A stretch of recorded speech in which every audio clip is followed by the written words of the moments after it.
we go.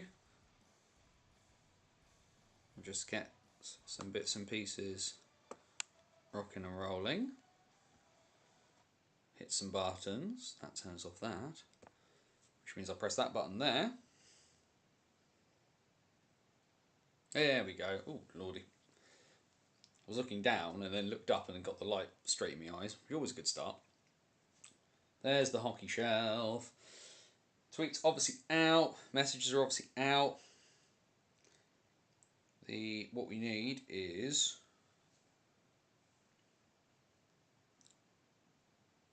folk coming in. It's always that fun bit right at the start of the stream of just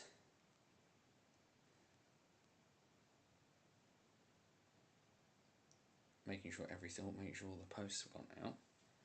See, I'm slightly interested as to why.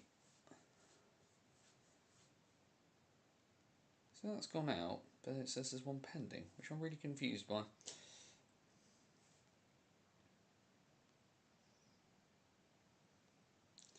Very confused by that, but that is the way of the world. Hopefully folk are okay. Stick stuff in the chat of what you had for dinner. That's the warm-up question today.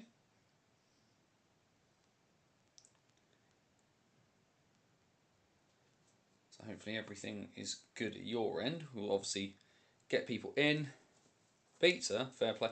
I didn't make my dinner tonight, and the wife made us croque madames, which, if you're not familiar with those, it's basically like a cheese and ham toasty on steroids, and it comes with like a fried egg on top as well, which is always a good option for a lot of things. Little fried egg, crack the yolk open into it, and those things rock and roll.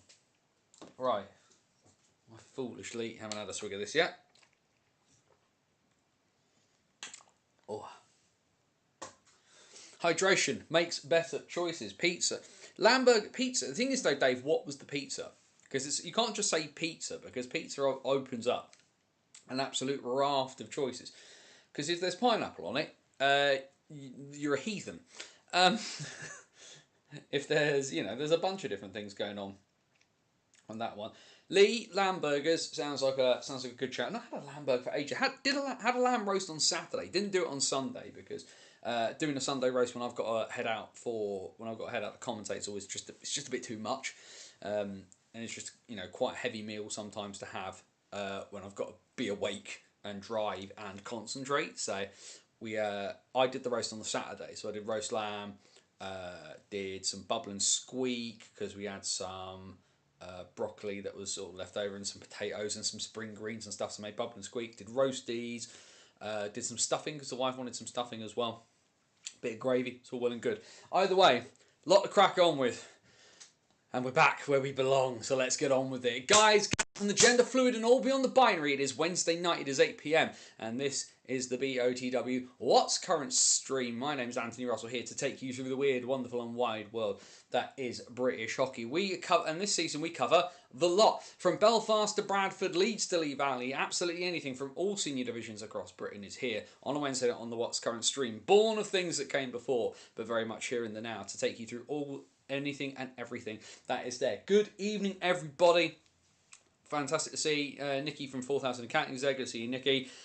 John, good to see you in the chat as well. Was watching the Invicta highlights earlier. Cracking game between them and the Silent Devils. Do make sure you go check out the Invicta Dynamo's highlights. Looked like an absolute belter of a game down in Gillingham this past weekend. But hello, how you doing?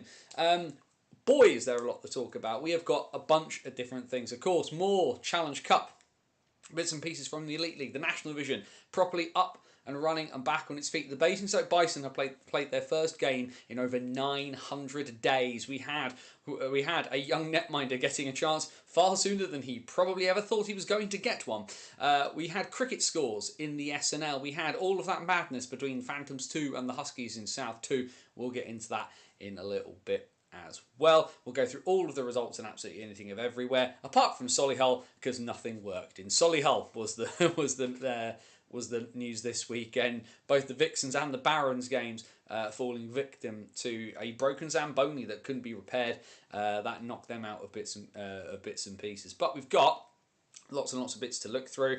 Max's graphics are here. Connor from SNL Ice Hockey Updates has done his let us use the table again, so we'll rock on and we'll talk about those bits and pieces. But of course, first, before we kick in too much with anything, your usual bits of housekeeping, so hum along if you know the words. bannersonthewall.wordpress.com. We've got a new piece went up on the website today, which of course was our weekly series In the Box Thinking. That's where I break down the last game that I commentated on. Of course, Banners on the Wall has been built off of sort of this weekly bit of writing that I've usually done, writing up the last game that I went to, and where I'm commentating for the Guildford Flames this year. In the Box Thinking gives you a unique insight from high atop the spectrum, going through some of the process of what it means to be a commentator on ice hockey here in Great Britain, as well as giving you a little bit of a breakdown out of the game as well. Cracking game on Sunday night between the Guildford Flames and the Sheffield Steelers. That the Steelers did take in overtime. It's not been great results for the Flames, but the performances this past weekend astronomically better. Looks like Justin Fazio is finally settling in. The Flames look like in this line of Matthew Gosselin, Josh Wallett and Jack Chacombe that they've kind of found a line that can really click and potentially generate some real offense for them. Lots of good stuff going on. Even Cole Yulee getting in on the act. Cole Yulee quietly just putting up points, which has been really good for the Flames as well. But you can go get the better breakdown of that over on the website, bannersonthewall.wordpress.com. The other series we do, mainly on BOTW at the moment on the website, is Hockey Stories. Long-form, in-depth pieces of content looking at hockey history, hockey stories, all kind of bits and pieces from British hockey and around the world. We go from the 19th century to the present day, behind the Iron Curtain, into war and beyond. Of course, the last one came out a couple of weeks ago now, which was the RMC Paladins to play and to serve. My chat with Richard Lim, the head coach of the Royal Military College of Canada.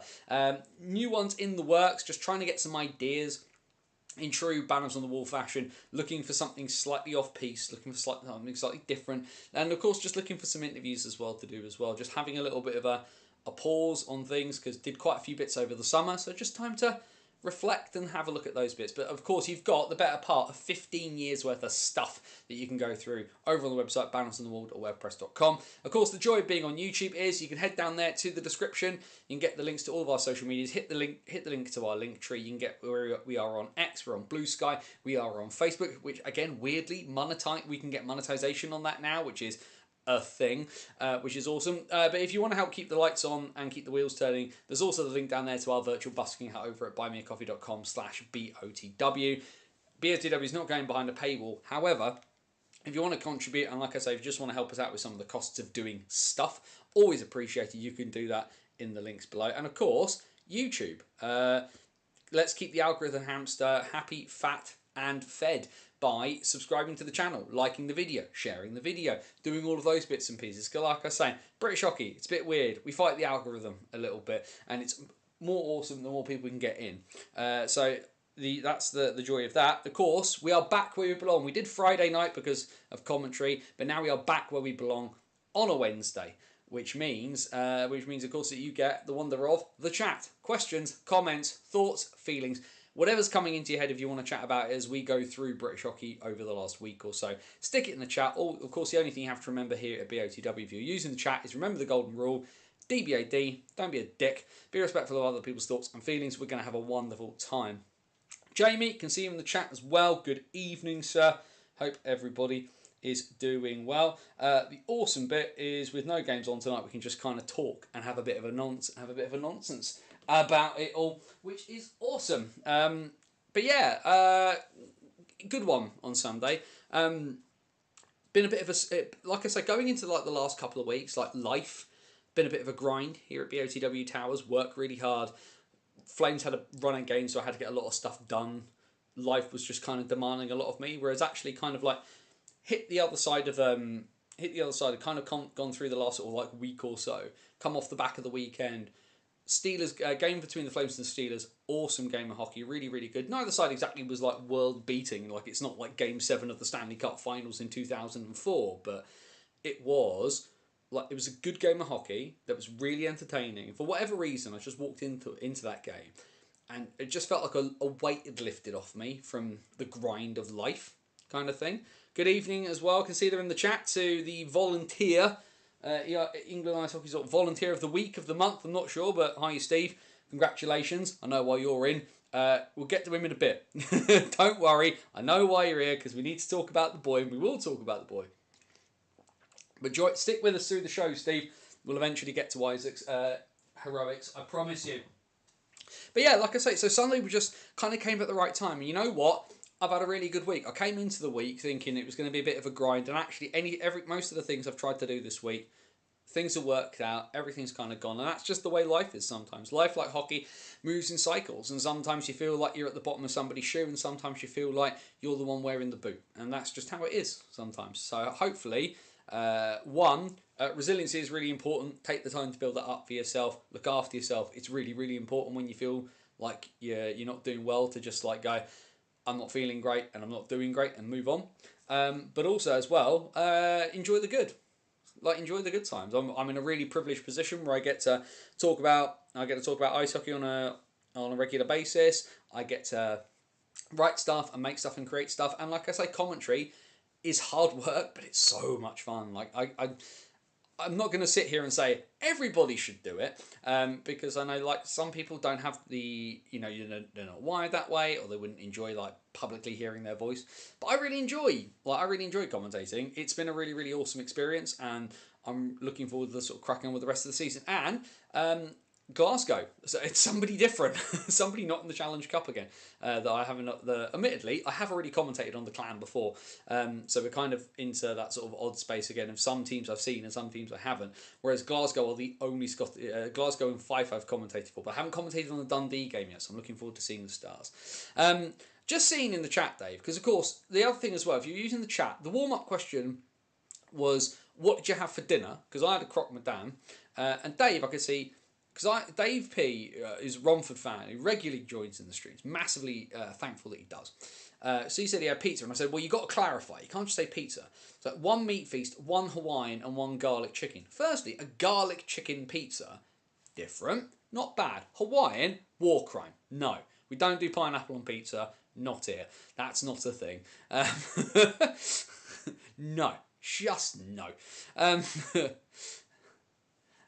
Galia Gala Melon for the fair play, mate. Fair play. That is I've not heard of anybody having that for ages. That is definitely a different one. Either way, big bits of news that are kind of floating around at the moment. Of course, we've had the IHF World Hockey Forum. Henry Stalens, chief executive of IHUK, has been over there. He's been interviewed by the Hockey News as well. Obviously, a lot of, the international hockey diplomacy wheels turning there. We will talk about it now to get it out of the way before we look at the results from other bits and pieces, which is all of the kerfuffle that happened between Peterborough and Haringey. So if you're not familiar, Division 2 South, down here in my neck of the woods, and what would have been a top of the table clash. So for folk of you who aren't overly aware of South 2, of course it's the bottom part of the NIHL structure. You've got Division 2 in the north and Division 2 in the south, and Division 2 South is probably, arguably, the widest tent of any division in British hockey, right? So and what I mean by a wide tent is that the talent level at the top end compared to the talent level at the bottom end is quite a distance apart, right? And in some of the other divisions, yes, you have your teams that get they get beaten more than they win. You got teams that win more than they get beaten and stuff like that. Somebody wins and somebody loses. That's sport, right? But South 2 is probably one of those, is probably arguably, in my opinion, and I don't know if Nicky's still around, but I'm sure he'll have some thoughts on this. But that is the division for me where the top and the bottom are the furthest apart. Peterborough Phantoms 2 versus Haringey Huskies is a top end battle in the division, right? And what that should have been was two teams both gunning for the title, going at it. Instead, you've all seen the video by this stage of a Haringey player jumping on a Phantoms player and basically doing his best John Jones impression and beating the ever loving snot out of him like he owed him money. I'm just very, very quickly going to get up the statement from the Huskies about this. Yeah, you're still there. Yeah. Division where there's the biggest gap between top and bottom, Nicky, if you're listening. What do you reckon? Because I say it's South 2 that's got the widest level of ability kind of bits. So we'll just get the Husky statement. So because, of course, the one thing that we're familiar, so the folk who weren't aware, it was Luke Martin, who was the Huskies player, who decided to go full UFC. But Lee Mercer, who owns the Huskies, put out this statement that came out yesterday. So we'll just quickly skim through the hits and highlights of it. After lengthy discussions regarding the incident that took place on Sunday in Peterborough, I made the decision to release Luke Martin from playing for the Huskies organisation. It's not the type of hockey we want to see or promote as a club. Fair enough. Bad incident. Not something I think anybody was massive. Liking your physical hockey, liking your fighting hockey, it's an opinion, right? And you can do that. But there is a line, and I think everybody can agree that crossed that line. Everyone is right to condemn the incident. Well said, Lee. It has no place in our sport. However, it's important to remember that Luke is a human being who had a moment of poor judgment, however you want to describe it. Definitely was a moment of poor judgment. That's not the sort of thing that happens in hockey, even at the best of times. I will continue to support him during his ban for the sake of his mental welfare, as some of the abuse directed towards him has been unacceptable. Luke has taken ownership of his actions and apologised to both myself and the squad. One, good on Luke. He's apologised to his teammates because that was a daft thing to do. And secondly, good of Lee to kind of say, look, you can't play for us this season anymore. Aside from the fact that Luke is probably going to be copping quite a sizable ban. The fact that the Huskies are at least going to, check in on him, make sure he's okay. Because actually, you don't sign up to play you don't sign up to play to get banned. Some people play that style of game where you're probably going to pick up a game or two here and there, maybe more so in the national. So, for example, Tomasz Malazinski is not going to have thought about being banned too often, but Deacon Fielder would have probably recognised that his style of play might mean he'd take the odd game or two here or there. But you don't sign up to be banned. That's not what you're there for. The other part, of course, was Brad Taylor, Huskies player, who announced that he was stepping away because of the incident. And this is the thing that's come here from the Huskies. So I also want to address the departure of Brad Taylor. Brad was released by the club yesterday morning, only for him to post something inaccurate and contradictory that evening. This spread of misinformation further highlighted concerning levels of unprofessionalism and shocked me personally. Leaving the bench without informing the coaching staff and leaving the ice room before the end of the game meant the coaches were unable to debrief the team or check on everyone's welfare after an emotional, highly charged end to what was otherwise a good hockey game. Bit of an odd one. This showed a lack of respect to his teammates and the club, and his actions since, including spreading inaccurate information, have only reinforced that decision. So the thing I would say is there are three sides to every story. One side, the other side, and the truth. Walking off the bench, bad. Not a good thing. If nothing else on a really, really basic level, you've signed up to be part of a team. Now, if you get to the end of the game and you say to yourself, I can't do this anymore, I'm done, you sit down with the coach, you sit down with the owner, or both. It's British hockey, it's highly possible that is the thing. And you just say, can't do it, I need to step away, this was all too much, this isn't what I'm here for, so long, thanks and goodbye, right? Walking off the bench at the end of a game and disappearing, there is a lot, and I'm not, and people who've watched this long enough know that I've never played hockey to any high standard. I've played a charity game and got smacked in the eye with a handbag, and that's kind of it. But I played team sport. I played rugby to quite a high level, and for however many times I got beaten, I ain't walking off the bench. I got into a fight in France because somebody tried punching one of my front row forwards, and the mentality of that, especially, I was 14, 15 at the time, you're one in, all in. You sign up to be part of a team, you're part of the team. And if you have to step away, you step away when the moment is right,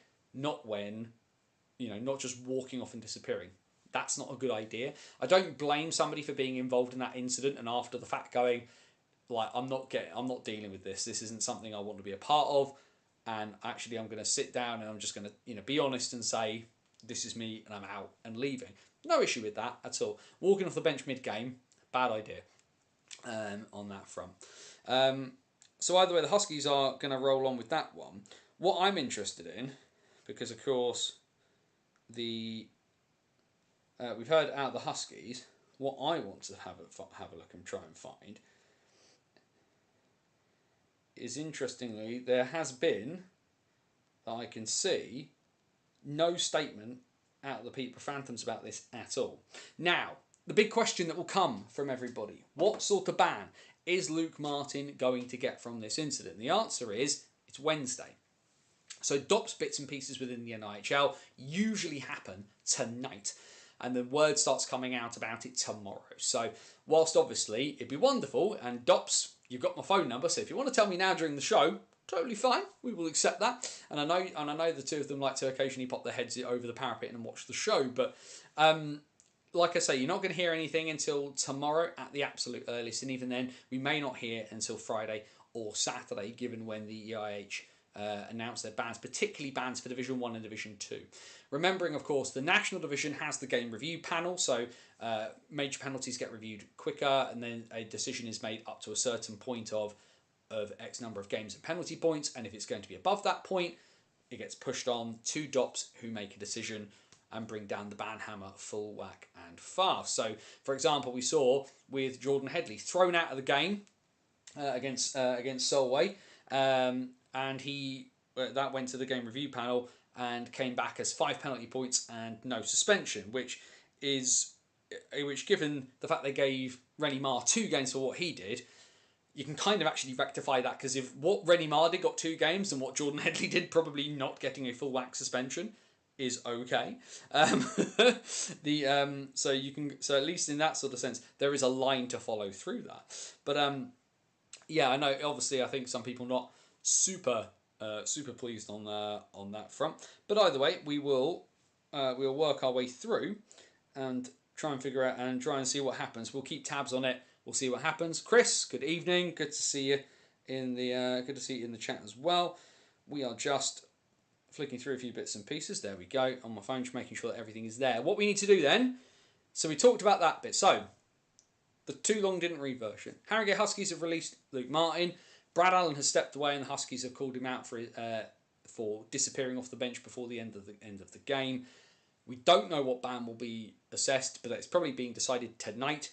We should hopefully find out at some stage from tomorrow onwards.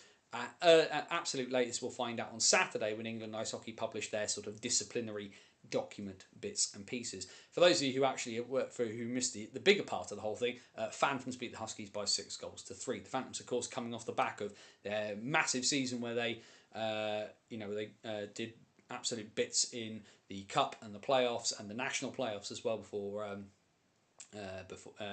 meeting Telford in the final at the Steel City Showdown. Right, let's hit buttons. He says very, very quickly, just realising what he's not done was click up load the interface so the graphics are actually readable from my side. That's always a very, very helpful thing to do. I do that. Come on, there we go. That works. So then when I press this button, Shazam! So we go back to last Friday night, of course, because this was the game that was happening whilst we were on stream on Friday, which between the Cardiff Devils and the Manchester Storm. And what was the start of Rock'em Sock'em Robots weekend between these two? Quite a tempestuous weekend. Fights galore. Lauren Hewlett gets it basically decided, turning everybody and everything into a punch bag. But ultimately, the points stayed at the Vindico. 3-0 Cardiff at the end of that one on Friday. Which then took us into... What's happened there? That's all gone a bit... No. Oh, no. There we go. No, not that one. That one. That one. We need that one. Because then we can make it a little bit smaller and it will actually fit inside the screen. There we go.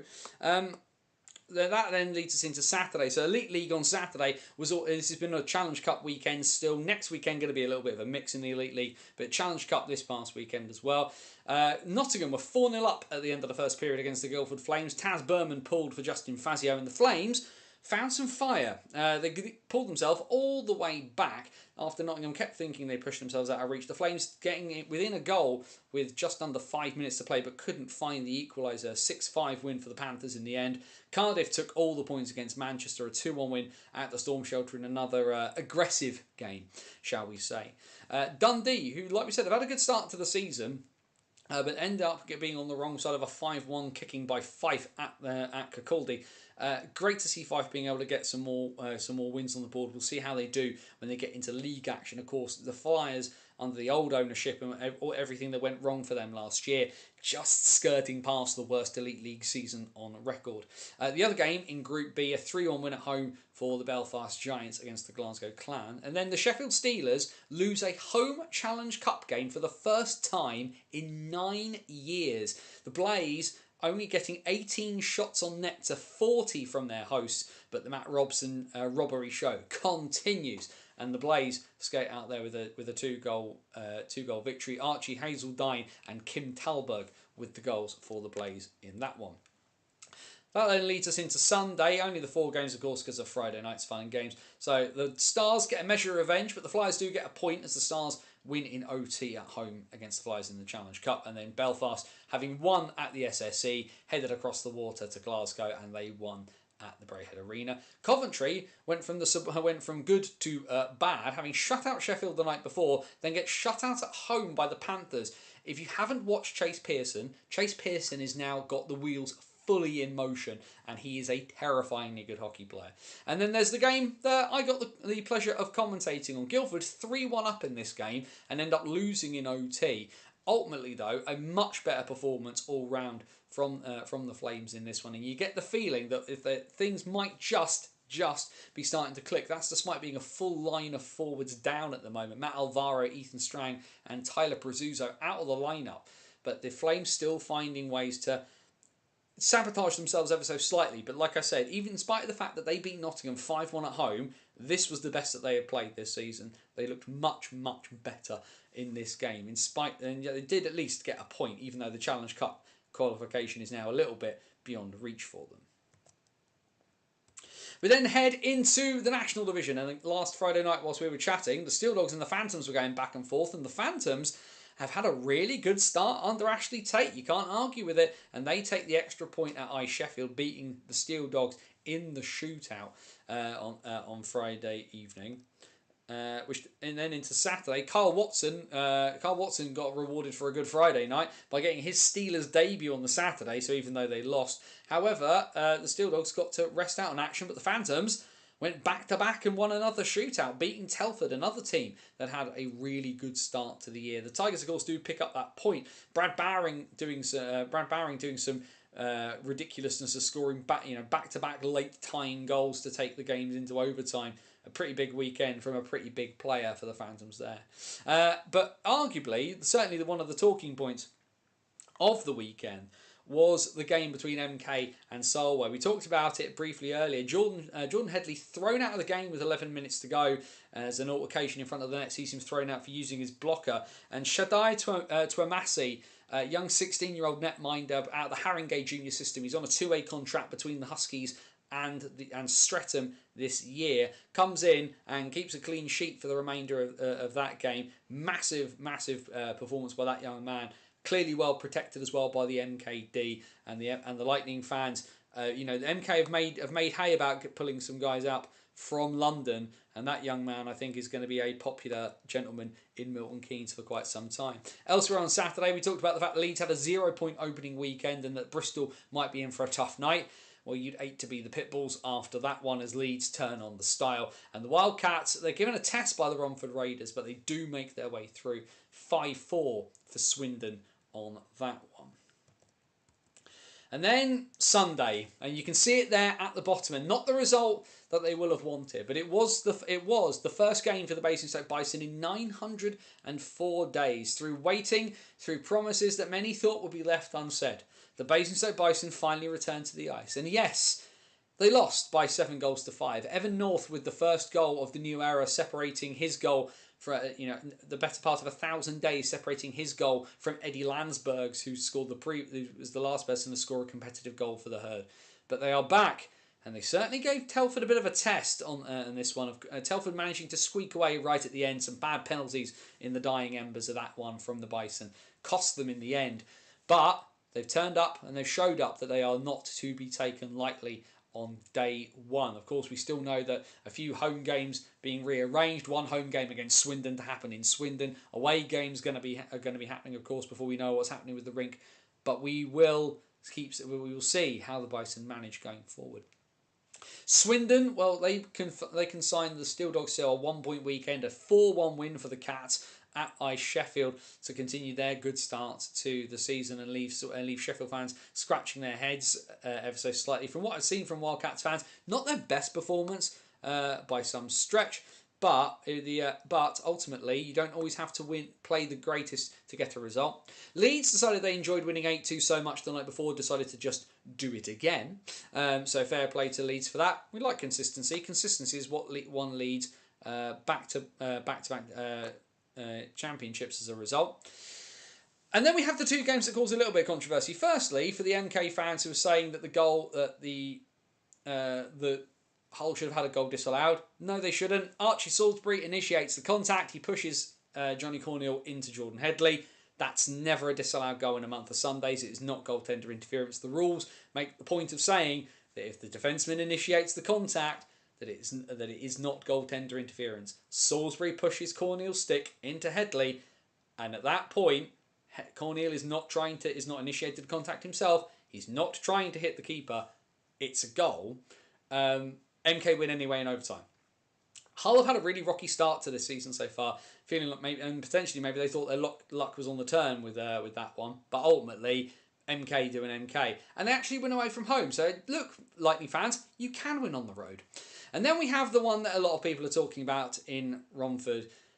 Raiders beat the Sharks 7-6, but by the looks of it, a goal that from all of the replay angles that we've all seen doesn't look like it crossed the line. The referee on the ground right next to it calls it a goal because it was inside the glove and they judged that the glove was across the line. The only angle I've seen of it, which is from behind the net, Sharks got shagged on this. I'm really sorry. I don't like calling out the officials. The officials have a really, really tough job, but we do also need to call a spade a spade. How, without conclusive proof that that's over the line, do you call it a goal? And people will say, well, this is what we need replays for in the National. We need exactly the same as what the Elite League have. The problem that you have there is that if the referee calls goal and you review it, you need conclusive video evidence under the rules, because the IIHF rule book covers video replays. The ref looks at that, calls goal. You go to video review. Where is your conclusive proof to overturn that? That's the problem. Because if the ref's called a goal and then goes to look at it, where is his proof that it didn't cross the line to overturn that call?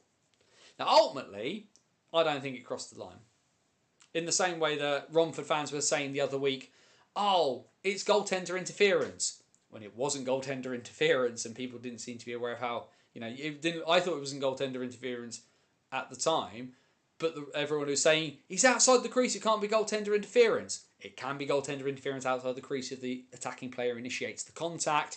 That's in the rule book that's there and free to download. But again, we find ourselves in this position in the National Division where people want something, i.e. video reviews to check, but it also, every club needs to be in a position to offer it at the same consistency, at the same level, where our officials, who we still desperately need, can do it in a way that will actually make the correct decisions. There's no point having video review that they can't do anything with. So we'll figure that one out as we go. Karma balancing out from the Sheffield game. Is that what we're going for, Dave? There's possibility you're looking at schedule for Bison with 2 games versus Northern teams to rearrange that Bison can have 5 home games in 8 days in the middle of February. Hey, hockey players like being busy, Jamie, and I think there's probably going to have to be options to do that. I said on Friday night on the stream that we need like better, sort of better management of this situation and better communication, but it is what it is. Hopefully we'll get an answer at some stage on that one. So let's have a quick look then at the tables in the Elite League and the National Division. We'll just look at the Challenge Cup first. In the Elite League, Group A, Cardiff, Sheffield and Coventry are the ones hanging around. Nottingham's slightly iffy start has got them in a bit of a bad spot. Manchester and Guildford, like I say, it's going to be incredibly hard now with only 4 games left. Guildford need a minor miracle, as do Manchester. But Coventry could very, very easily. I mean, Coventry were in a really good position after Saturday night. They beat the Steelers, and then choked it against Nottingham, which didn't help them in the slightest. So as you can see there, the Steelers have had to rely on going to extras twice to get the extra points out of this one. But it's those little extra points that do make all the difference. In Group B, in the Northerners, Dundee still in front. They have played a game more than Belfast, so Belfast looking like if they win one of their game in hand, which will be against Glasgow, that they would go above the Stars. But the Stars playing themselves into a pretty handy position to make the next round of the Challenge Cup. Into the National Division then, as we've had most teams, bar the Bison, play three or four games, and the Cats are perfect at the top, 4 from 4 for Aaron Nell's side. A great start to them, doubling up in terms of goals scored to goals against. The only team to concede less goals than Swindon is Basingstoke, because Basingstoke have played one game. But Telford then with their shootout loss against the Phantoms, they drop a point. They have 7, and then Peterborough. I've got Peterborough 3 from 3 at the moment. Things, of course, are still shaking their way out. Leeds now on the board with 2 wins, but we can see down there the Seahawks 3 games played, only the 1 win, and that overtime loss to the Lightning. Only 3 points on the board after 3 games, meaning technically Basingstoke could overtake them at the moment if those games in hand happen, given the fact, like I said, as Jamie has alluded to, after Christmas looks like it will be a very, very busy time in Basingstoke. The Sharks, bottom of the table. So Basingstoke haven't won a game in either of Solway, but Basingstoke still above Solway on virtue of goal difference. The Sharks only 9 goals in 4 games and have already conceded 20.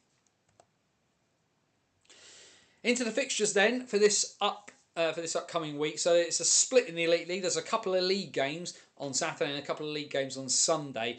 In the league on Saturday, you'll get my dulcet tones on Guildford Flames TV. It's 6 p.m. face-off between the Flames and the Glasgow Clan. And then the Sheffield Steelers take on the Dundee Stars in the league. In the Challenge Cup on Saturday, 3 games then. In Group B, Fife taking on Belfast in Kirkcaldy. And in Group A, Cardiff take on Coventry. Nottingham take on Manchester. Sunday in the Elite League, it's a double weekend of league action for the Steelers. They take on the Clan. Manchester take on Fife in league play. In the Cup on Sunday, Cardiff take on Nottingham. Dundee take on Belfast. Coventry take on Guildford. The Blaze having won the reverse of that fixture in the Cup by 5 goals to 3. And then, of course, the National Division, which means Max Van Mullen's graphics come flashing into full view. This coming Friday, under the Friday night lights, at Sheffield for the Sheffield Steel Dogs, back to work as they look to get back to winning ways against the Solway Sharks. And then into Saturday, the Bristol Pitbulls had 16 goals, putting them in 2 games against the Knights. Different Yorkshire opposition on Saturday for them as they take on the Steel Dogs. MK versus Peterborough, the Ashes, back in full force to start for 25-26 on Saturday night. Romford take on Leeds. Swindon take on a Hull side, desperately looking to get some form going. And then into Sunday, again, a no-game weekend for the Bison, because fine. Hull take on Solway. Leeds take on Romford. Peterborough take on Swindon. That could be a fascinating game given how both those teams have started this season. And the other form team, Telford, take on the Bristol Pitbulls. Let's quickly swap back to that for a minute. Oh no, that's the wrong button, Anthony. That one. There we go. Can always rely on me to slightly scuff the technology somewhere. Aye. But yeah, some good stuff there over the weekend. Like I say, Dundee are proving to be a fascinating watch. Like I said, I've never commentated on a Dundee game, and Dundee were, by the time I'd moved back to Britain, the BNL wasn't a thing, so teams down my neck of the woods didn't play Dundee. So I'm really, really interested to see what kind of Dundee side we get when they make it down to Guildford. I am just very quickly going to check when that is, because there is a Dundee game that I'm missing. There is one game of commentary that I'm not going to be able to do because it clashes with a pre-arranged event. I'm taking my son to see Gladiators in November at Wembley, at the Wembley Arena. So I pulled out of that one before it started. That's actually the first game we've got that they've got against them. We are just going to quickly see when the other Dundee game is I'm drastically getting further and further. It's a Wednesday in February. Awesome. Going well. But yeah, that should be a really interesting one. Like I say, great to see the national division as well. Four games in for most of the teams. You can see the early form teams and everybody. You know, I said that Swindon would needed to put themselves into the title contention. I thought they would be. Perfect start from them so far. 4 games from 4. Tough weekend for the for Swindon as well. When you look at it, like Hull at home and Peterborough away, that's not an easy task for the Cats this weekend. You'd think though, if they come out with 3 points, you'd probably be happy. You'd be satisfied with 2. I think this Swindon team expect to do better in terms of some of those results. But that Peterborough game, particularly with how Peterborough started as well, should be a really, really interesting one. If you're around that neck of the woods on Sunday, definitely see if you can get yourself along to it. There we go. Swig of water. But yes, remember to keep putting bits in the chat. Questions, comments, thoughts, feelings, all of those good bits and pieces. Just double checking to make sure that there's no news as we're going on, so it does not appear to be. The only thing I can see, something must be in the water in Nottingham, right? Because like Chase Pearson sticking a song on Twitter the other day, Jordan Kelsall has now started a YouTube channel about the stock market. So, okie dokie. You know what? But this is a good thing, right? Hockey players are people. Hockey players have interests outside of their job, and their job is hockey. They do get a very, very privileged job, where they get to play a child's game for a job.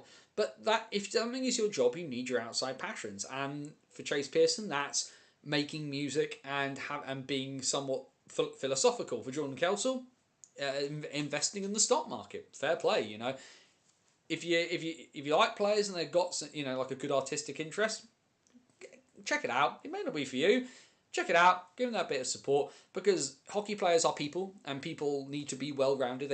Hockey cannot be their sole focus in everything in their lives. That's not healthy for anybody. So there we go on that. Right, what we will do, we'll quickly hop back to the graphics, because we've got a few bits left to look at in terms of results. We'll quickly head to the SNL. Connor from SNL Ice Hockey Updates, of course, just putting some bits and pieces together, because as we have discovered, Scottish Ice Hockey's website is impossible to read. Because we will talk about one of the facts that you will see it straight away. Let's hear your thoughts on that one. But results from Saturday in the SNL, and one of the big games, Edinburgh versus Kirkcaldy, and the Capitals squeaking their way out with a 6-5 victory. If you've not watched the Capitals YouTube highlights, do. Pretty sizable. It's going to be I'm really interested to see how that, to try and keep that level of consistency. I still think charging £15 to stream an SNL game is way too expensive for the level, but it's a good highlights package. It's a really good highlights package.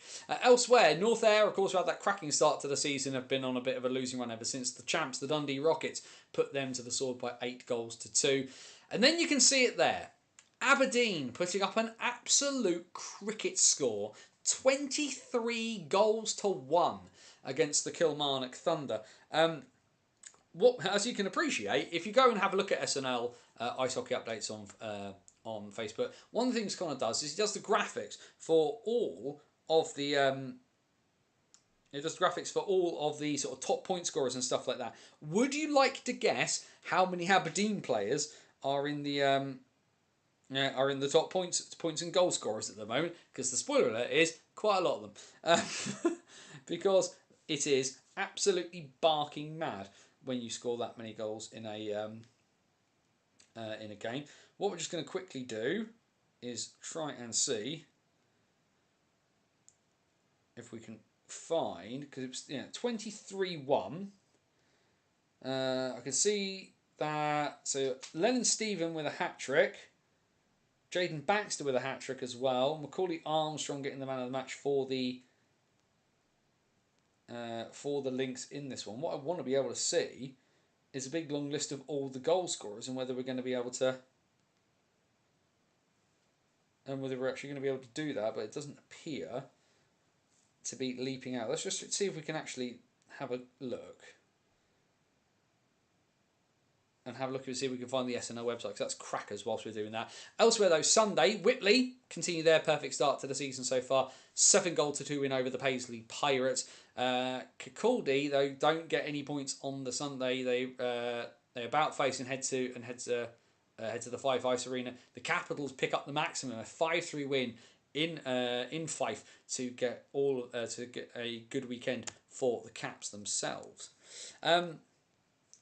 If we just have a look then quickly at the league table in the SNL, so Whitley still perfect at the moment, 5 from 5, 2 points for a win in the SNL. Aberdeen have got themselves obviously that loss to Whitley playing on the record, but a vastly improved goal difference as a result. 2 teams there on 6 points, because it's the Capitals, who are 3 from 3, are on 6 points as well. Dundee, Paisley and Kirkcaldy all on 4. North Ayr on 2 for their lone win over Kilmarnock. Solway not playing this weekend, they're still on 0 points. Kilmarnock though are having a torrid time. 5 goals in 3 games, and they've conceded 53 goals in 3 matches, which is not good. I think is the only way to describe that.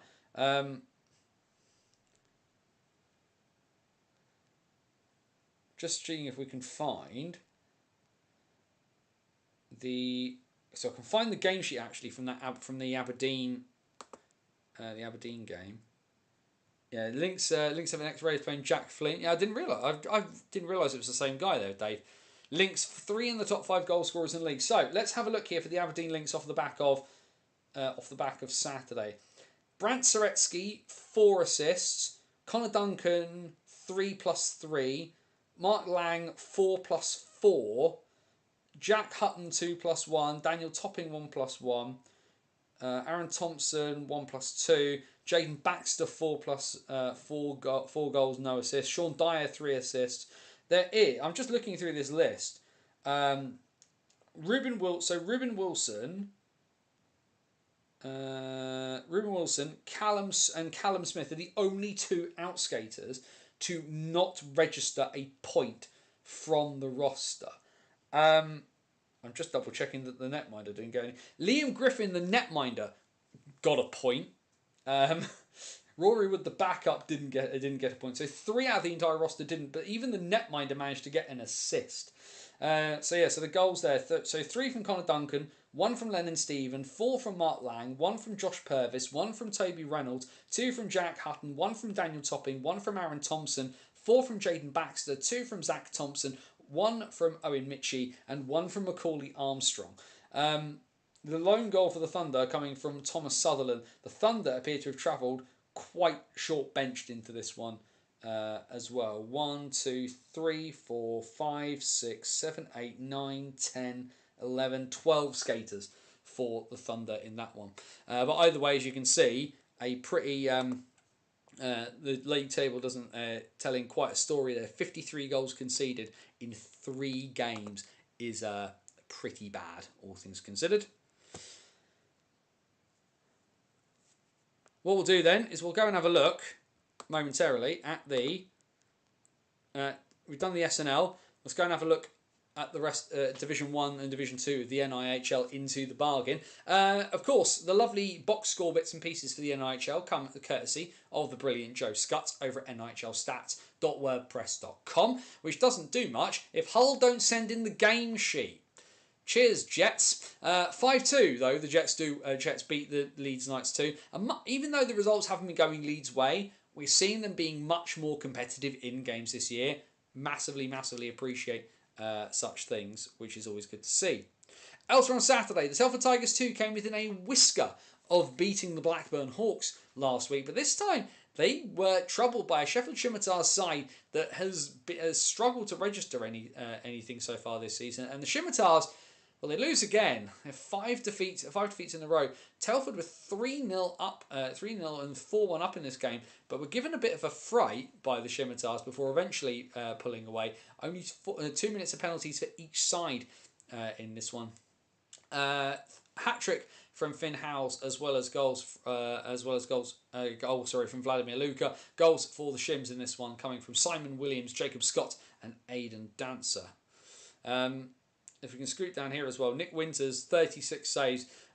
Should be a fun one to have a look at his stats come the end of this season.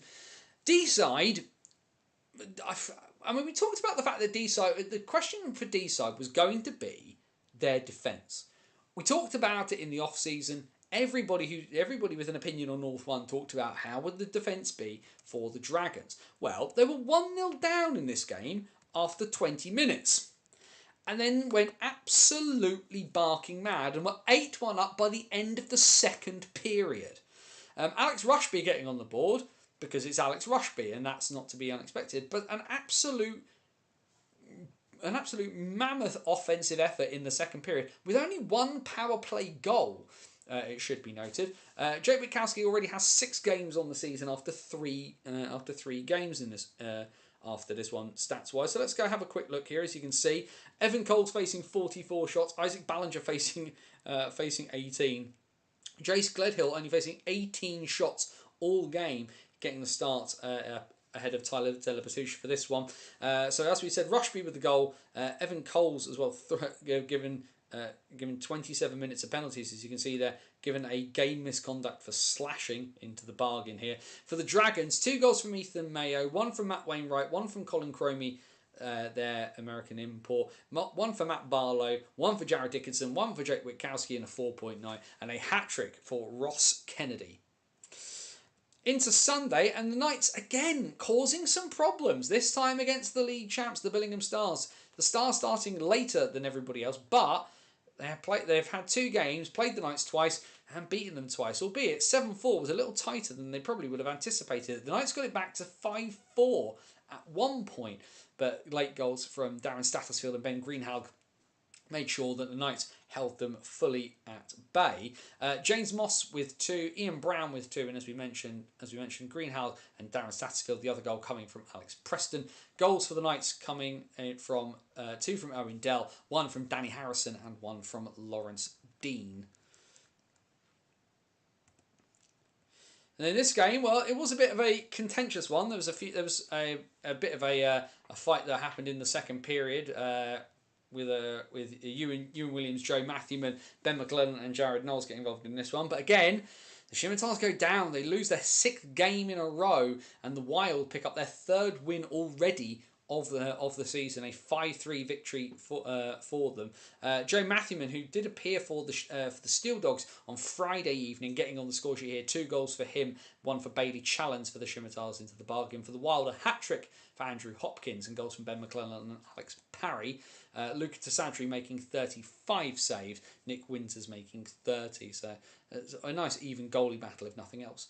Division 1 then, this upcoming weekend, Saturday, 5:15, the derby at D-side. They take on the Widnes Wild. Hull versus Solihull. Of course, that game was meant to happen this Sunday, but the broken Zamboni in Solihull meant that game didn't take place. So the Jets and the Barons will try again at the world's most versatile arena on Saturday. Sheffield looking to try and get anything at all, but they have a really tough task as they will face the Billingham Stars, and the Leeds Knights too will take on the Blackburn Hawks. Sunday then, 3 games all with 5:30 face-offs. Billingham versus Hull, Solihull, if they can get the Zamboni working, versus Sheffield, and Widnes versus D-side, so a proper ding-dong weekend between Merseyside and D-side.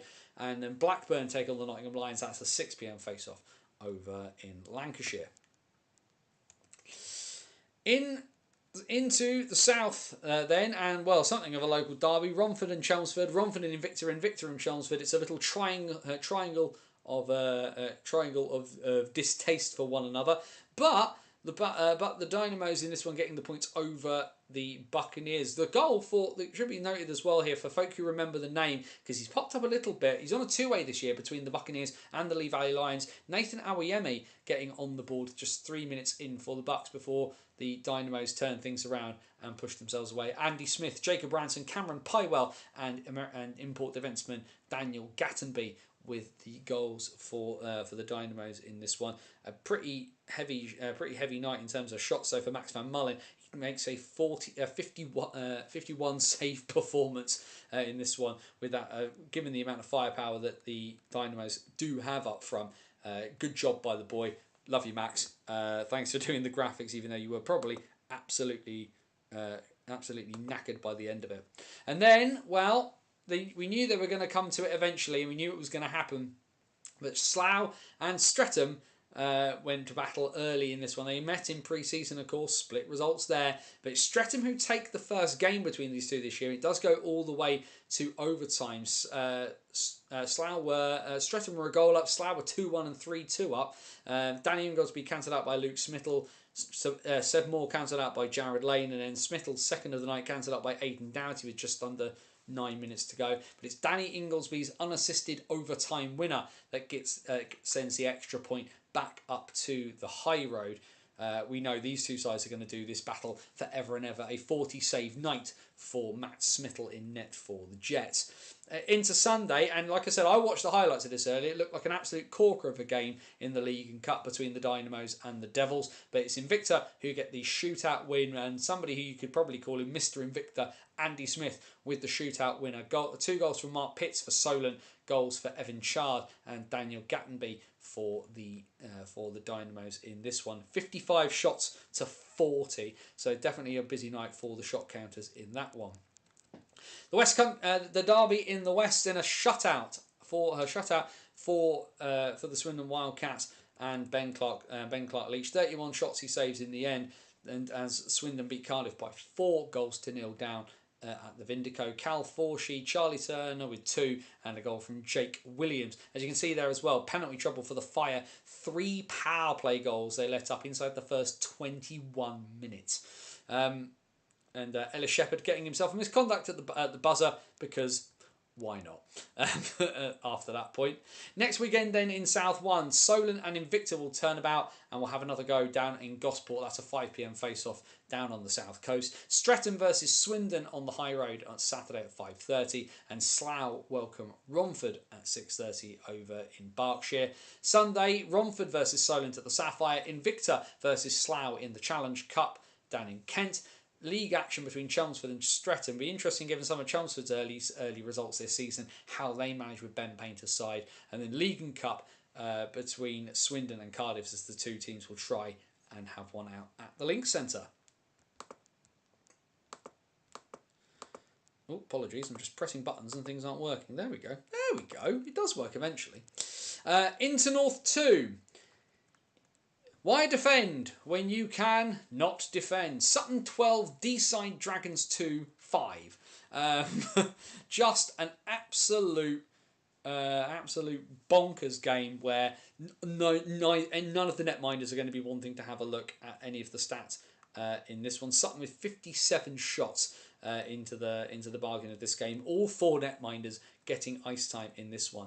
4+4 on the night for Morgan Glasby. Other goals: 2 from Alex Williams, and then goals from Adam Brooke-Smith, Cam Akers, Matt Jeffcock, Justin Dennison, Lawson Glasby, and Elliot Meadows. The goals for the Deeside Dragons coming from Cameron Krishnirenko, Liam Yarwood, and a hat-trick for James Parsons. 9 goals and 47 shots for Finn Ogden. Poor lad, just absolutely shelled. A much tighter game on Saturday up at the Forum. Billingham sneaking past the Sheffield Titans by a score of 6-5. Titans' first loss of the season. As you can see as well, they were 6-2 down at 41-43 before a late burst, including that goal from Mark Illingworth at 59-39, but not enough. The Buccaneers stayed perfect in the lead. The Titans dropped points for the first time. This season, and the old campaigner still going at it. A hat-trick and a 4-point night for Stephen Wallace for the Bucks. Sam Dowd, Lennon Thomas and James McCabe, the other goal scorers for the Buccaneers. For the Titans, 2 for Tom Humphries, 1 for Lewis Swaffield, 1 for Harry Roebuck, and as we said, that late goal from Mark Illingworth. Nice bit of goalie work there as well. Chris Outhwaite recording 48 saves on the night. Elsewhere on Saturday, a big win for the Coventry NIHL Blaze. They beat Nottingham by a score of 9-2. Pretty comfortable win in the end for the NIHL Blaze as well, with goals across the board. Both Lions goals coming from Connor Bennett. The goals for the NIHL Blaze, 2 from Daniel Kent, and then goals from Jordan Bloom, Sam Prosser, Connor McNaughton, Charles Coney, Arthur Brooks, Ethan Wielden and Ryan Lewis. And it didn't get better for the Lions on Sunday, as they got a Titans side that had just dropped points. Sheffield win that side of the Nottingham-Sheffield rivalry. The Lions too fall to 0-3. The Titans back to winning ways, going 5-1 on the season. And a comfortable win, though, in the end. But 2-2 after 9 minutes and 31 seconds. You might have wondered whether the Lions were going to cause a major upset. And the answer was definitively no. Jacob Montgomery and Connor Bennett with the goals for the Lions too. Like you say, lovely bits of question marks because no time on ice recorded there for any of the netminders. Goals for the Titans, 2 from Lewis Swaffield, 2 from Tom Humphries, and then goals from Bailey Templar, Miles Jones, Reese Wickens, Marcus Janssens and Sam Parkin. Next weekend in North 2 then, just 2 games on the Saturday, and it's that wonderful 12 o'clock face-off back for the Kingston Sharks. They take on Nottingham Lions 2 at the Walthamstow Versatile Arena. Bradford hosts Sutton in the Yorkshire Derby. That's 4:30 in league and cup action. Sunday, Sheffield Titans and Sutton Sting should be what is now a big local derby, given the fact that the Titans have started the season so well. D-Side 2 take on Coventry NIHL Blaze in North Wales at 5:15. A 7 p.m. face-off at the NIC, Nottingham Lions 2 and the Billingham Buccaneers.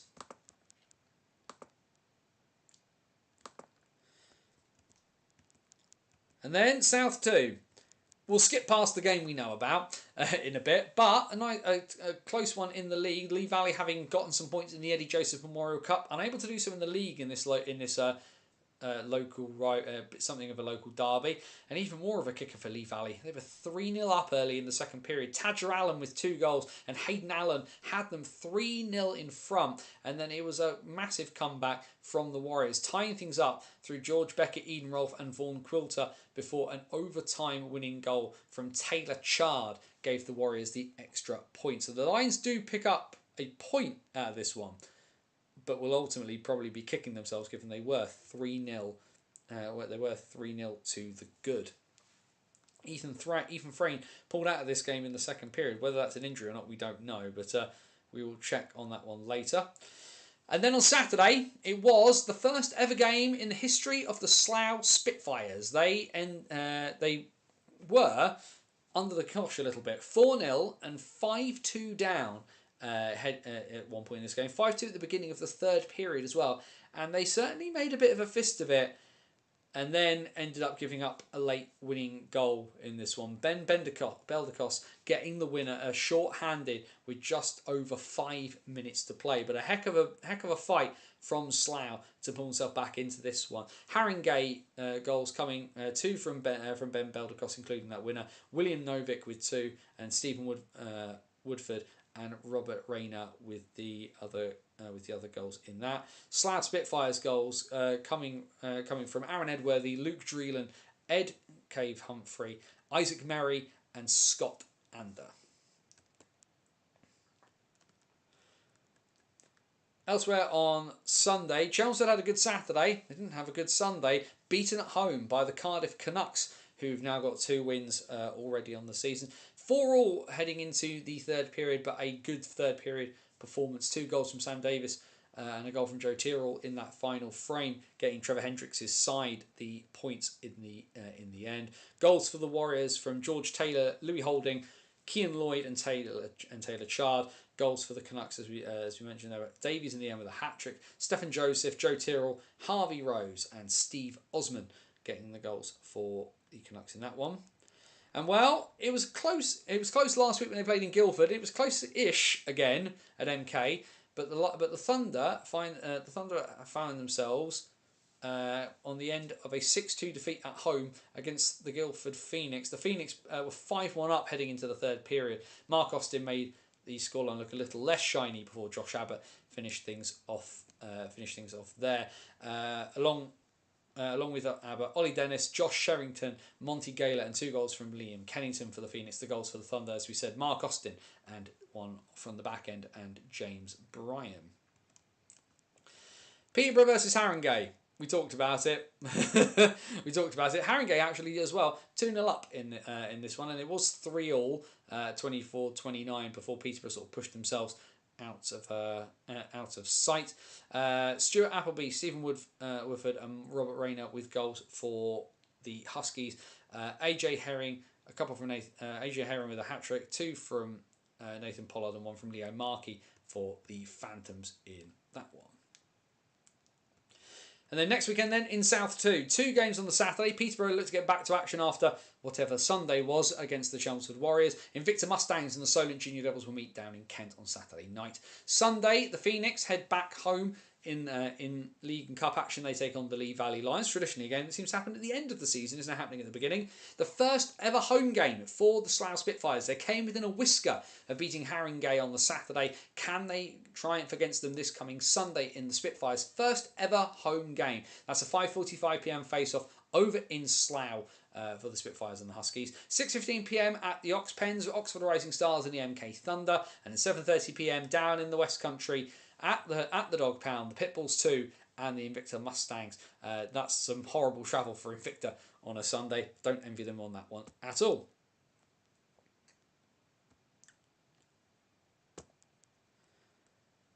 Questions, comments, thoughts, feelings, anything you want to chuck in about the NIHL before we move on and talk about the WNIHL?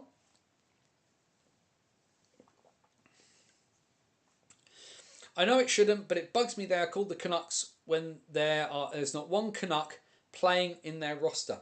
No, I mean they are founded by one and run by one, but which I suppose is what we're going to have to go for on that front. And of course, being sort of founded in the mould of being a bit like a sort of Canadian-style junior development team, maybe that's why.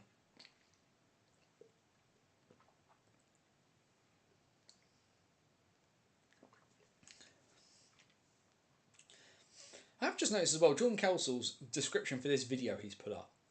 I recommended watching this on 1.5 speed. No! You psycho! Nobody watches things on 1.5 times speed. What are you doing? It's like Tom Ralph listening to podcasts at 1.25 speed. It's just bizarre. No! Make things to be listened to at talking speed. What's going on here? How very strange. But yeah, I mean, like you say, it would be maybe they would find a Canadian import, but I suppose technically Hendricks is on the roster, right? So he doesn't play, but he is the Canuck in the Cardiff Canucks, as it were. Maybe that's what they're going for.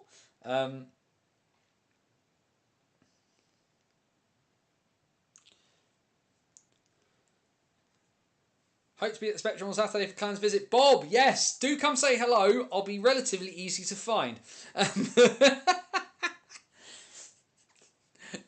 Yeah, I might struggle to find you, but you'll know where I'll be. So don't worry about that. If you're going to be standing with the Clan fans, Bob, as well, it should be like I say, you will at least be slightly easier to find. But do come say hello, Bob. It will be good.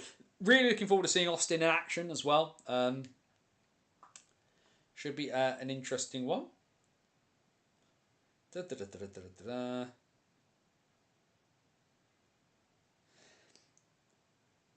Just seeing as well here that Grenoble, if you're not familiar with it, Maritime, there's a Twitter account called Maritime Hockey. It's at Hockey Maritime, and basically they keep an eye on players from sort of like New Brunswick and that sort of part of Canada. Grenoble of the League Magnus announced today that Mark Simpson has retired from pro hockey due to injury. He's played 1 game for Grenoble, collecting 3 assists and was named player of the game.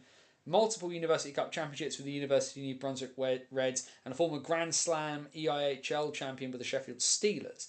So not a not a nice way to have to end your career so early into a new season. But heck of a career to get heck of a career to get the former winning a Grand Slam anywhere in a league like the Elite League that has multiple trophies to win. But yeah, such a shame as well. Like I say, we're like a month or so into the new campaign for most leagues, and there he is unable to unable to kind of continue so early on. That said, if you play one game, get 3 assists, and then like I'm out, I'm done, bye.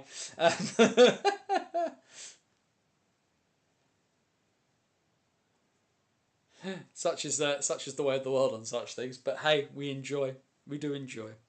Right, let's click these buttons then as well, because the one thing we do need to look at is the WNIHL. And of course, the one game that was due to be on Saturday got postponed, as we said. The things breaking in Solihull meant the Vixens and the Streatham Storm did not go ahead. But the games on Sunday very much did. A tie over in Slough for the Queen Bees and the Guildford Lightning. A big result for the Lightning, that one. They've struggled against the Queen Bees in the last couple of years.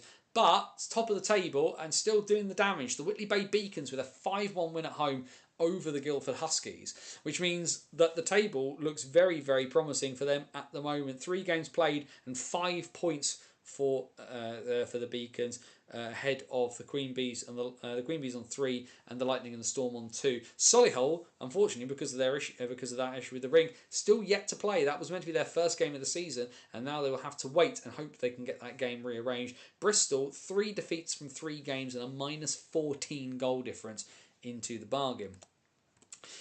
Elsewhere, the other games from the previous weekend in terms of the results that we have. Fire Bees getting themselves back to winning ways. A pretty convincing 6-0 win over the Cambridge Kodiaks in South 1.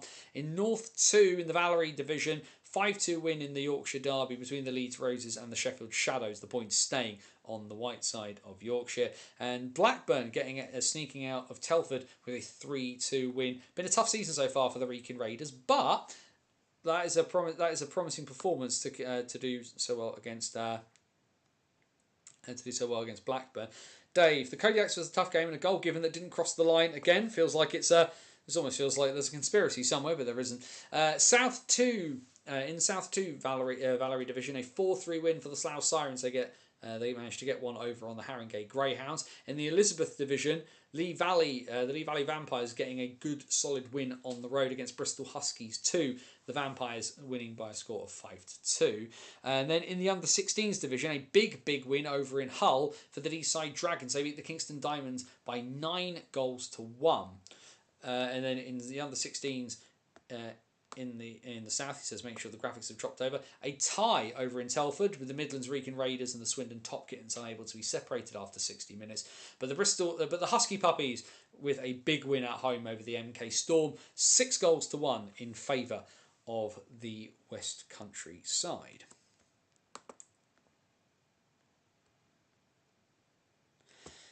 And he has appeared at just the right moment as Andrew Day, of course. He was there announcing that game, 2-2 between the Queen Bees and the Guildford Lightning. Louise Adams with both goals for the Queen Bees. Margot Sire and Alison Emery with the goals for the Lightning. Pretty, like I say, an impressive performance from the Lightning, who struggled in the last little while. Andrew there as well, giving us the update as well from the Fire Bees and the Kodiaks. Isabel Bennett with 2. Rebecca Voslinski with 2. Grace Riley and Cadence Deer with the other goals. I also got to see Queen Bees versus Guildford Lightning on the same day. Great game. Guildford defence and netminder are solid. I've sent them to teach the Raiders. I mean, why not? Why not chuck Marley Easton in for the Raiders? What can you lose? Give Cece a night off. Evening, Graham. Yeah, we'll forgive you for being late for now. And what else we got there? There's the update as well from Slough Sirens and the Haringey Greyhounds. Tanya Bone, Elise Willoughby, and 2 from Kat Losnitzer for the Sirens. Greyhounds goals from Tegan Walsh, Jade Jones, and Josie Milton. Oh, good drink. Hydrate. Helps you make good decisions. Either way, from the top to the bottom, from the east to the west, from the north to the south, we have covered every game across every division, across all of British hockey, which means that the door is open. Anything that you want to chuck in the chat, let's do it now. Questions, comments, thoughts, feelings, anything anybody wants to talk about. Let's have a chat about it now. What do we think? Shall we play Guess the Ban for Luke Martin? Shall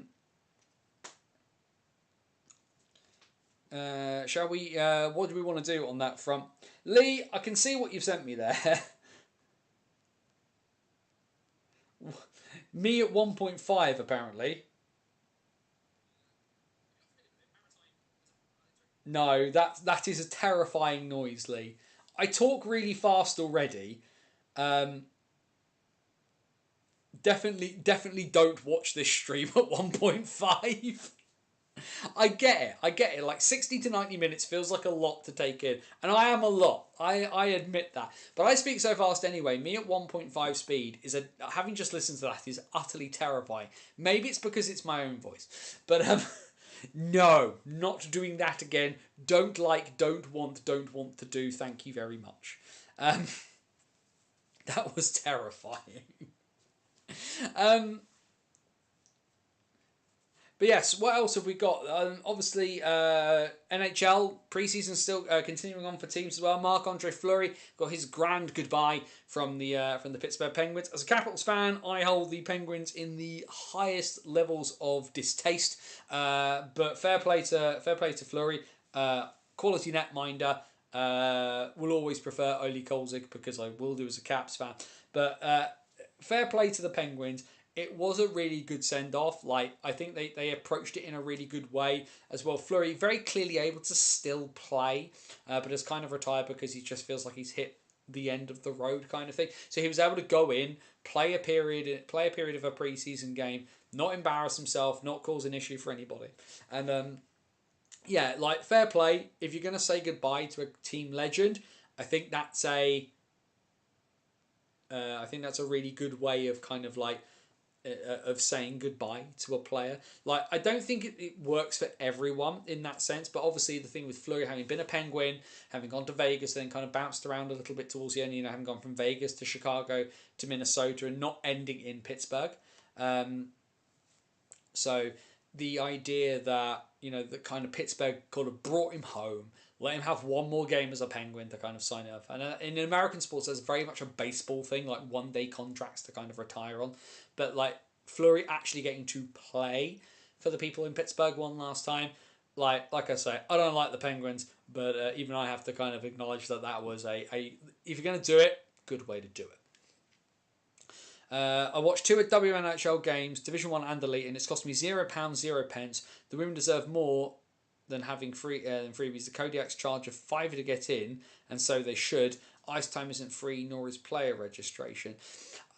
I think the arguments that people will have in terms of women's hockey is the costs. Like, what will people justify be spending on a thing? So I think for me, if I go to a hockey game, I expect to pay to get in, right? Now I'm in a really fortunate position where a lot of times I've turned up to hockey games in the last couple of years, and the club have stuck me a freebie, and I've always said when that's happened. Also, as well, when I've ended up commentating, I don't expect to commentate. If I'm commentating, then I will generally get let in for free, but I will always try and put my money in somewhere. Like, I don't do the 50-50, but I'll at least, like, buy a cup of coffee or something like that kind of thing. The issue, I think, for a lot of the women's teams is pitching it at a point where dealing with the money and having somebody to deal with the money is a hard thing to find. And also, what's your price point? How much do you charge to make it reasonable? I think becomes an issue. And also, as well, because of the nature of some bits and pieces, maybe they're not allowed to charge. Like, what would happen if the Guildford Lightning started charging? Would the Spectrum have an issue with it because people will look for excuses? If you're going to charge tickets, then we want a cut. that kind of thing.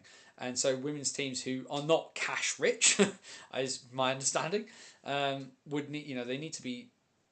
I agree that ice time not being free, nor is player registration. Though you'd hope that maybe IHUK would kind of help out with that, or EIH would help out with that in some ways. But yeah, I don't have an issue with WNHL teams charging, not in the slightest. They need money to survive in the same way that men's teams do. My question, and it's not a kind of like, you need to be careful. I don't know where you price point women's hockey, and I'm more than willing to kind of hear those discussions from female players. Like, how much do you think women's hockey should charge to get in? Andrew, they're just sticking the bits in the chat. One WNHL Elite game this weekend. Whitley Bay versus Solihull. Will they finally get to play? Saturday, WNHL South 1. Cambridge versus Streatham at 6:55. Sunday, Swindon Topcats versus the MK Falcons as a 1:10 PM face-off at the Link. 5 to 10 I'd call reasonable. I'm sure the Spectrum charge for ice time. So Lightning need to raise the revenue. Lightning needs to raise revenue somewhere. Yeah, very true.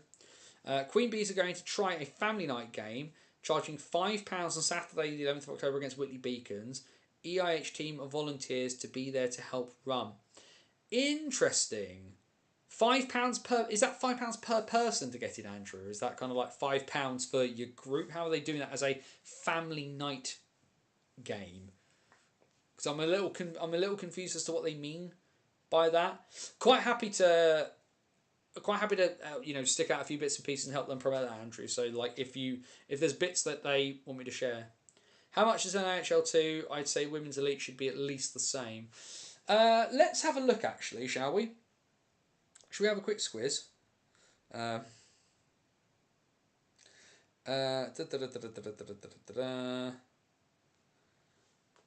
Guildford Phoenix. Let's go Guildford Phoenix because we know they will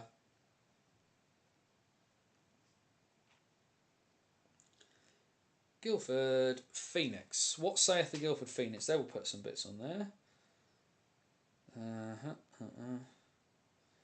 So we purchased tickets on the day. Let's have a quick squiz and see if we can find what their ticket prices are. Very, very quickly. So, Guildford Phoenix, under 5s are free. 5 to 17-year-olds are £2. Concession, so your IAPs and your students for a £5. Adults £8. And you buy on the door. Slough Spitfires, £10 for adults, £2 for kids. Kodiaks, £5 per adult, 12 for a family of two and two. Kids 10 to 16 are £10. So I assume under 10s are free. I think you could rectify yourself to those kind of prices, Dave. I don't think that's unreasonable, actually. And you know what? Like £12 for 2 adults and 2 kids to go watch 60 minutes or go watch a game of women's hockey, and the Kodiaks are a club that is building its way up. I think that feels reasonable. That feels reasonable. £10 for Div 2, I think, is skirting the top end, in my opinion there, Steve. I get there's probably rationale why. I get there's rationale for doing it that way. And it's a good roster Slough put together too. £2 for kids, great pitch point. I do wonder though if the Phoenix are able to charge £8 while Slough are charging 10. It's a scratcher. Tickets are £5 each before the 9th of October online. Got it. Invicta Mustangs use Groupon, and it's a £5 plus other deals for families. £8 on the door, I believe. Okay. So if you buy in advance, you get it cheaper. Fair enough. That's fair enough. I think I'm off the top of my head. I think they may well have changed it, but Solent Junior Devils were £7. We will have a quick look. See if I can find that Solent Junior Devils.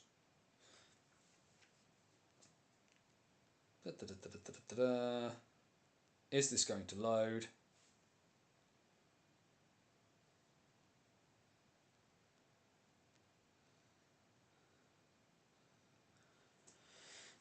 Jet season ticket holders are free. Now that's a fair That's a fair bit of compromise as well. I can live with that. The tickets are available to purchase on the door, Junior Devils, but you're not telling us how much they are. That's not very helpful.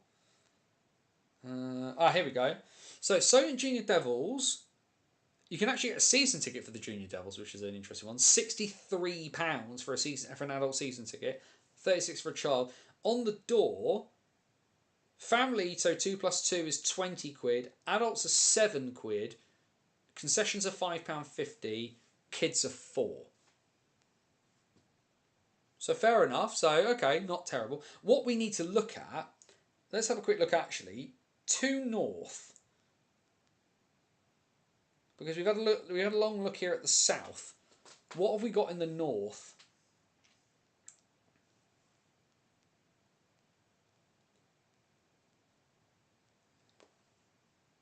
Because it's all well and good us talking about prices in the South. Let's see if we can get some kind of comparison elsewhere.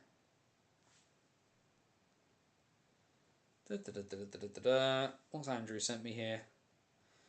Here we go.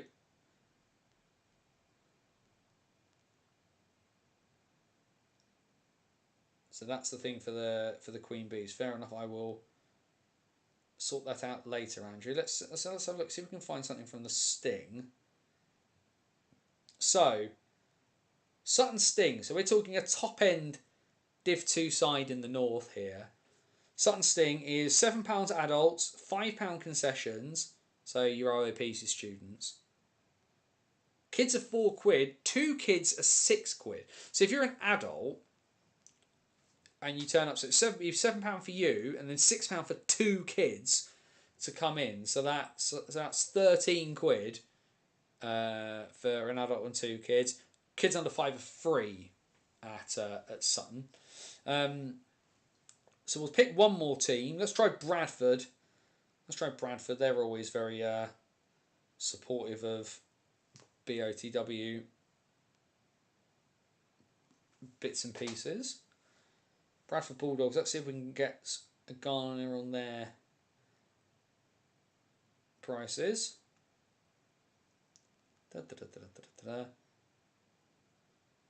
They have not posted on their page since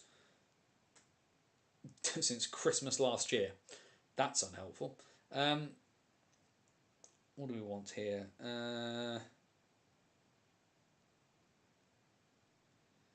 That's all of that. So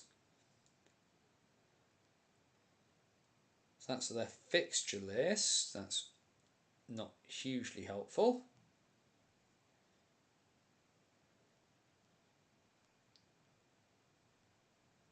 Dragons 2 are family 14, adult 6, junior 3.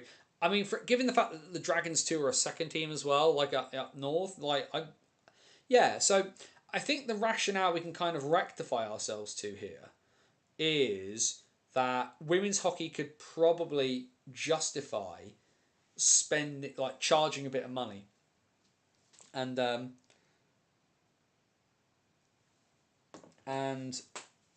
maybe some of those price points from Division 2, both North and South, are things to look at. Walk up, so it's cheaper online for Dragons 2. Walk up on the day, family for 18, 7 for an adult, 4 for a junior. Okay, so not horrific. That's not bad, all things considered. When you think of what you'll pay for an Elite League game, and like I say, I'm big enough to admit all hockey is good hockey. Like, I still personally think that Guildford should look and find a way to do like Hockey Weekend in Guildford, where you can get like one ticket and do one ticket will get you into like the Lightning, the Phoenix, and the Flames. I'd love to see them do that because like there's so much hockey happening in Guildford, but that feels like that might be a bit of a way off in the immediacy, but it would still be awesome to see. I have mentioned the NIHL at least once every stream. I'm going to try and work in a WNIHL reference as well at some point. We are, however, on 9:30. Last call. Questions, comments, thoughts, feelings, anything else you want to get out of your system before we go?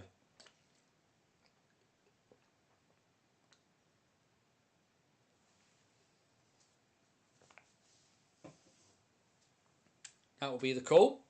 But yeah, like I say, last bits and pieces.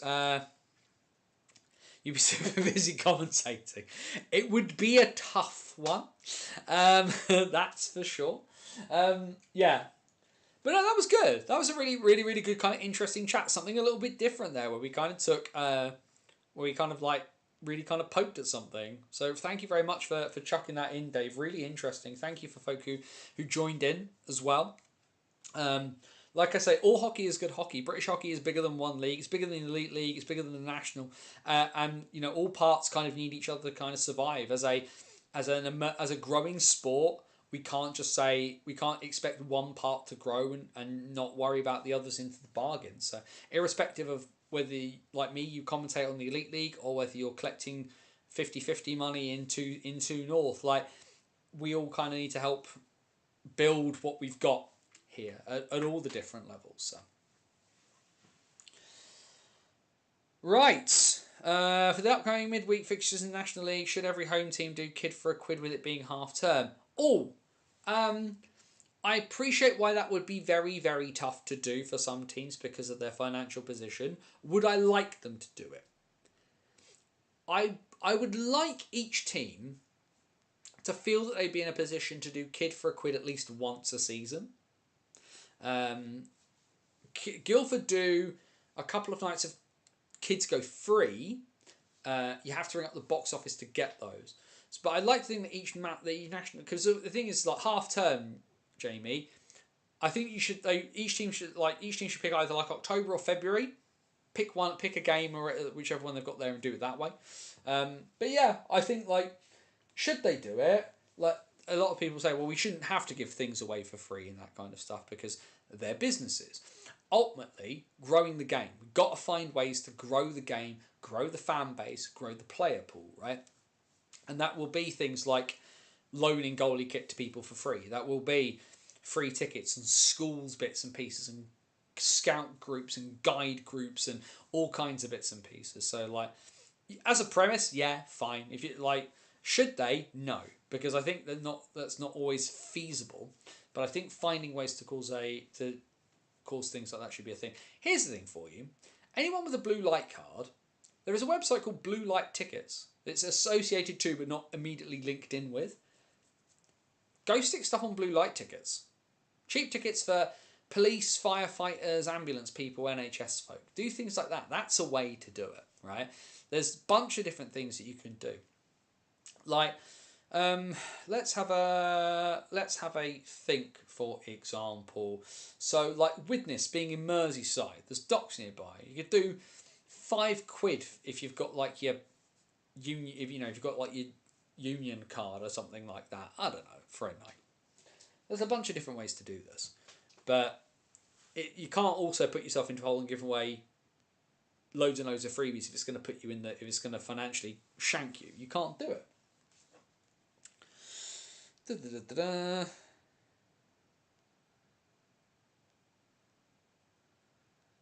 Just checking there's nothing else. Blue light card now includes teachers and childminders. All the more reason to kind of roll with that. Guildford Phoenix, I think, still do it. I don't know. They certainly did for a while. I don't know whether they're still doing it now, but like I say, might be one for the Spitfires. Steve, might be one to look at for the Spitfires in terms of pulling in a few extra folk in a slightly different way. I don't know much about it, but definitely worth, like I say, might be worth investigating because it could be a neat little way of getting a few folk in. You'd obviously have to sort of chuck a bit of a discount on there because if it's a £10 for adults, maybe £5 with it, £5 through blue light tickets with the blue light card. Get order in advance, so you know how many people are coming in, and you might know how to do X, Y, and Z on a few bits. There's some stuff. There's some options there for all, isn't there? I think in the end. Right, definitely last call now, folks. Definitely last call now because we're well over time. But good. Really enjoyed that last bit, talking about like thinking about charging for women's hockey and stuff like that. Really interesting. And this is why the chat is so valuable. This is why I really enjoy folk coming into the live show. And I get it. A lot of people do watch this after the fact. Love you guys, totally appreciate you. Stick stuff in the comments as well, like after the fact, and we can pick up some of those topics maybe next week and stuff like that. Be awesome. But like some of this live stuff in the chat, it's just really good to kind of like in real time pick apart some of these things with you. And like I say, women's hockey is as important as men's hockey. It's all about growing the game. It's all about making sure that we, have the pressure to have good ice facilities and getting, and the stuff that's happening at national team level and league level and stuff like that to make the sport as good as it can be here. It's never going to be perfect.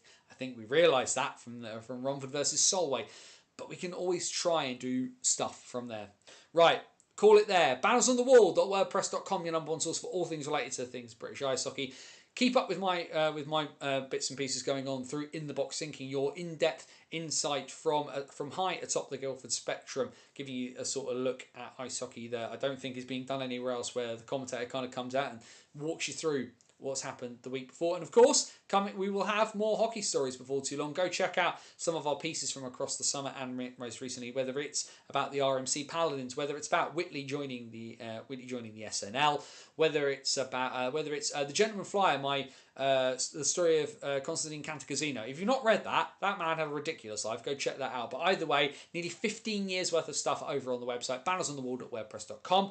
Head down into the description there. You've got the link tree to all of our social media, X, Facebook, Blue Sky, as well as a link to our virtual busking hat at buymeacoffee.com/BOTW. If you like what you see, like I say, we're never going behind a paywall, but if you like what you get and you want to help keep the lights on and the wheels turning, it's always appreciated if you could chuck us a coffee that way. But of course, YouTube, subscribe to the channel if you haven't already, like the video, share the video, tell people about Wednesday nights at 8 p.m. for the BOTW What's Current stream, because it's the only show that is, one, live and does what we do, and two, covers absolutely every division of British hockey, all the big stories from across everywhere, every result from every league, from the whole kit and caboodle. We didn't even put the under-16 women's in our preview, and we still do those here as part of the WNIHL roundup that we do. We're covering the lot, and it's awesome the fact that you guys come and join in, and that proved it tonight with that awesome conversation that we've just had. Wednesday, 8 p.m, the What's Current stream. I need some new graphics because I've realised that the title page still talks about being the NIHL. We've grown beyond it now,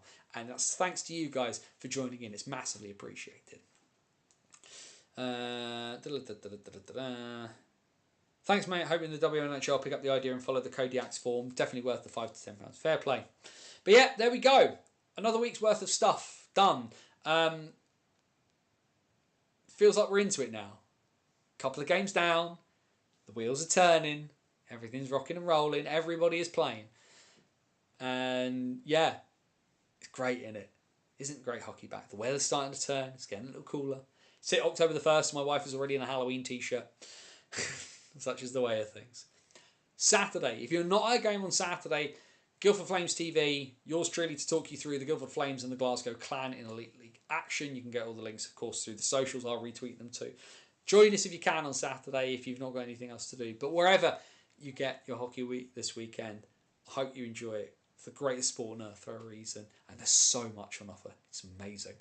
Be happy, and if you can't be happy, then wherever you are, please do everything you can to please be safe. As my friend Scotty Woz would say, take care of yourself and somebody else. For bannersonthewall.wordpress.com, this is Anthony Russell saying stay safe, and so long till next time. Bit of a long one this time. Let's see what other topics we can talk about. Enjoy your hockey this weekend, and we will catch you back here next Wednesday night for the BOTW What's Current.